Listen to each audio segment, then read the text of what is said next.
Muy buenos días, tardes o noches. Les saluda la psicóloga Edith Kopka, alumna del doctorado en Desarrollo Humano para la Universidad IEXPRO. El día de hoy, en este pequeño streaming o en vivo, vamos a estar hablando acerca de dos temáticas muy interesantes. Estas, a su vez, basadas en diversas lecturas, las cuales son Es difícil ser hombre, pero más ser hombre indígena, autoría de María Alejandra Salguero. Y la segunda temática que se interrelaciona, que es la de género y etnicidad, cuyos autores son David Miranda y Patricia Torres. Estas temáticas, si bien es cierto que son sumamente amplias, profundas, complejas, que se prestan muchísimo para debatir, aportar ideas, que depende mucho también del contexto, es cierto que dejan ciertas áreas en blanco que aún no han sido cubiertas ni por las políticas sociales y mucho menos como nosotros, integrantes de la sociedad. Así que acompáñenme, por favor.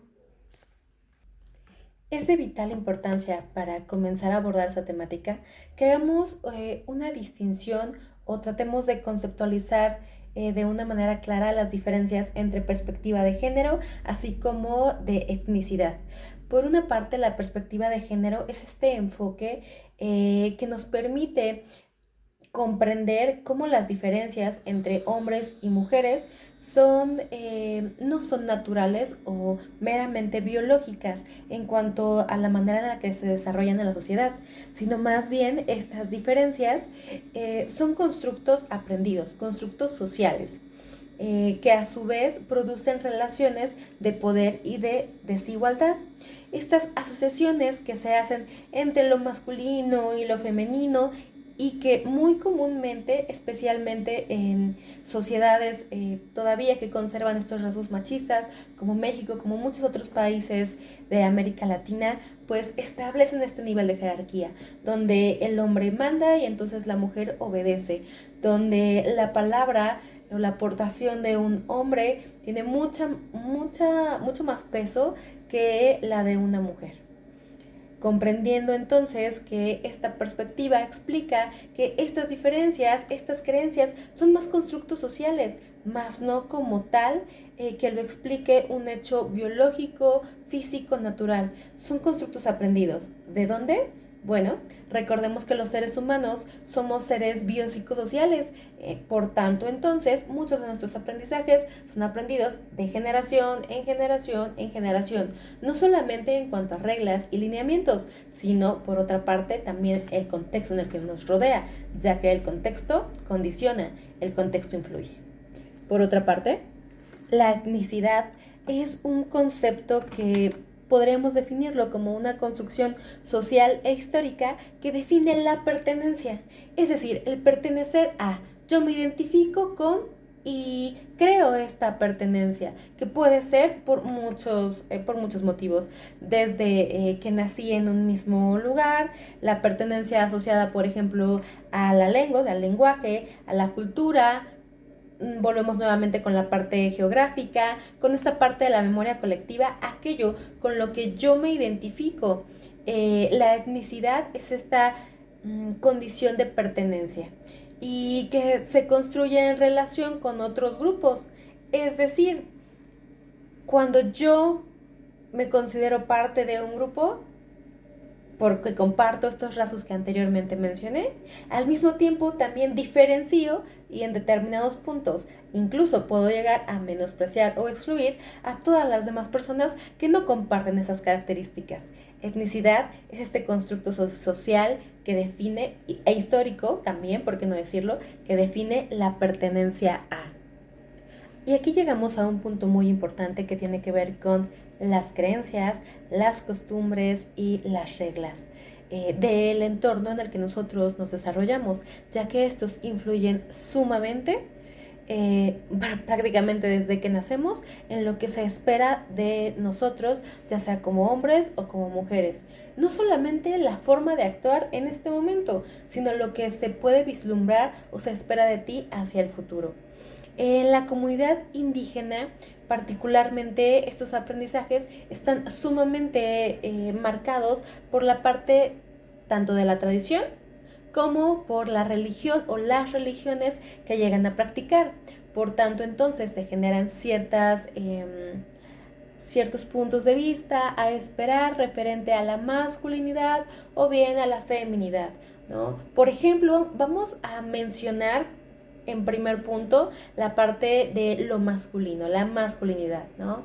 Es como esta parte de que otorga la mayor jerarquía, pero que también tiene como mayor peso. Es toda tu responsabilidad de una familia, tú tomas la decisión, entonces por tanto tú cargas con el peso de esto y todos los deber ser, ¿no? Un hombre debe ser esto y esto y esto y esto y esto, y entonces, porque tradicionalmente así ha sido, y entonces todo aquello que sale de esta expectativa pareciera que es tachado o juzgado. Ahora, les invito a reflexionar un poco. Todos en algún momento de nuestra vida nos enfrentamos a estas expectativas que las demás personas tienen acerca de nosotros, y es difícil hacerles frente, ya que estamos y hemos sido de una u otra forma condicionados o hemos aprendido que debemos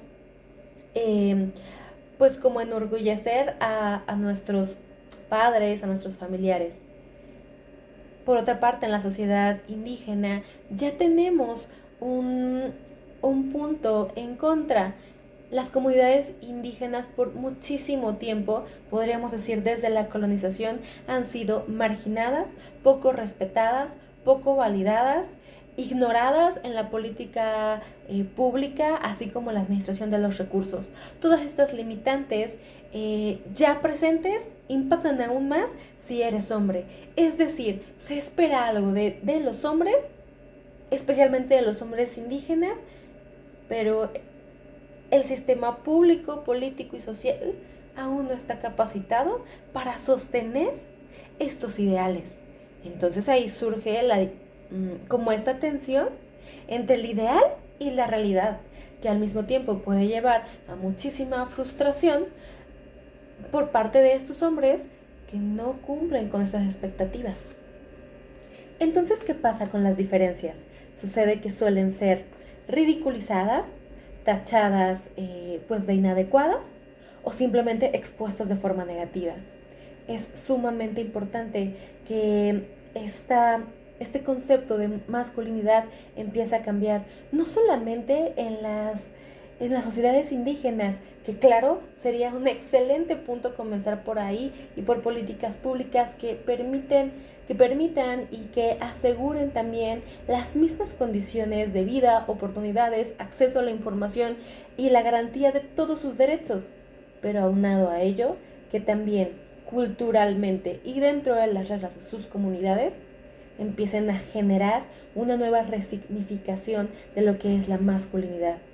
Y a la par de ello, por tanto, y como consecuencia lógica, recuperar, o mejor dicho, reformar la idea, más que expectativas, simplemente reformar el papel de la mujer, no únicamente como un ente de apoyo, como un ente de menor valor, sino por el contrario, un ser activo en la toma de decisiones, un ser capaz de crear, de regresar por ejemplo, a un camino trazado que funciona siempre y cuando se respete la parte de la resignificación social, que la mujer tenga no solamente los derechos, sino que verdaderamente sean respetados. Sin embargo, para ello necesitaríamos hacer nuestras y vivir estas ideologías que bueno, resumen excelente estos autores y me gustaría compartir. La masculinidad hegemónica no es la más común, sino aquella que ocupa la posición dominante en una estructura de género determinada, cuya cita debemos a Conan. Así como decía Simone de Beauvoir, no se nace hombre, se llega a serlo. Explicamos con todo que este es un constructo social. Entonces, ¿qué necesitamos para poder trabajar con las comunidades indígenas y así crear también nuevas masculinidades? aunque no hay un plan exacto, hay varios aspectos que podemos considerar. En primera instancia, este debe ser un enfoque totalmente holístico, es decir, que considere no solamente de manera teórica, sino práctica, la interconexión que existe con todas las formas de discriminación a la cual este sector poblacional ha sido sujeto y sigue siendo sujeto. No es solamente un evento aislado, sino está inmerso en todos los aspectos de la sociedad, desde la educación, que únicamente en la mayoría de las escuelas se da en el idioma pues español y no necesariamente en la lengua materna de muchas comunidades, entre también la parte de la accesibilidad en el sistema geográfico, entre otras. Hay que considerar también la interseccionalidad, es decir, comprender los diversos motivos por los que suelen ser aisladas las personas de las comunidades indígenas. A veces puede ser por creencias, por geografía, por cierto rasgo de su cultura. Por otra parte, hay que tener muy en cuenta que es de suma importancia la participación activa en las leyes, que no solamente se hable de ellas, sino que realmente estas mujeres, estos hombres estén activos en la creación, en la implementación y en la adecuación de las leyes, ya que, por supuesto, leyes que se establecen desde fuera de este marco que ellos viven no necesariamente son funcionales o bien no llegan a aplicarse de una manera debida. Esto a su vez podría generar un cambio en las formas de interpretar la masculinidad, generando así equidad. Sería muy interesante ver en todos los niveles cómo el concepto y el constructo de masculinidad se vuelve mucho más fácil de alcanzar en lugar de una idealización, pero sobre todo justo, pero sobre todo con derecho no solo a sus propios valores y limitantes, sino también considerando los valores y limitantes de las mujeres. Hasta aquí con mi reflexión. Muchísimas gracias por su tiempo. Una disculpa por los minutos de más. Gracias, excelente noche. Hasta luego.